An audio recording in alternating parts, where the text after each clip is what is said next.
Et on vient de le voir, le navire Aranui est en déplacement à Reivave. S'il sillonne les Marquises depuis plus de 40 ans, il vient rarement aux Australes.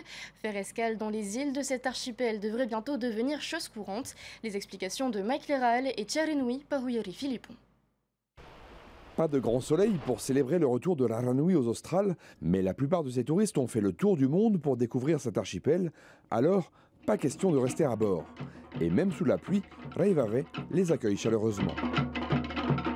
On est content d'avoir des tourismes parce que ici la vie est très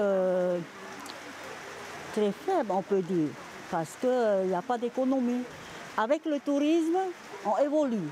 Tu vois, on évolue, il y a des mamans qui travaillent maintenant de plus en plus et ça aide le quotidien.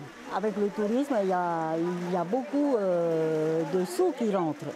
Chaque escale rapporte entre 500 000 et 1 million de francs par île, et même un peu plus si ces spécialistes de vannerie et de tifeifei parviennent à séduire les visiteurs.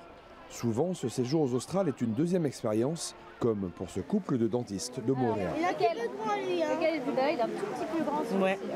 Vraiment un tout petit poignet. Et l'autre, ça va ? L'autre, il est nickel, c'est un élastique.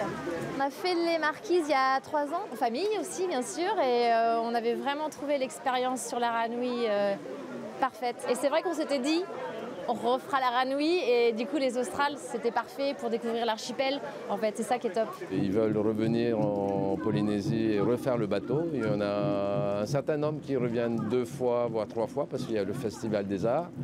Mais après cet engouement-là, ils nous demandent de proposer d'autres îles.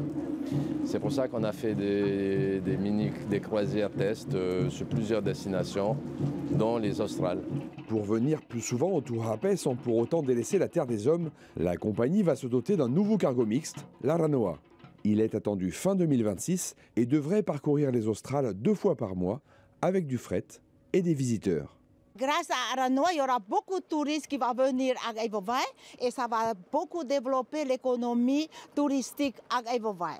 Et produits agricoles, la pêche et artisanale. Car le comité du tourisme local répartit les fonds et les tâches entre les paroisses de l'île. L'une a préparé le repas, une autre est chargée de l'animation.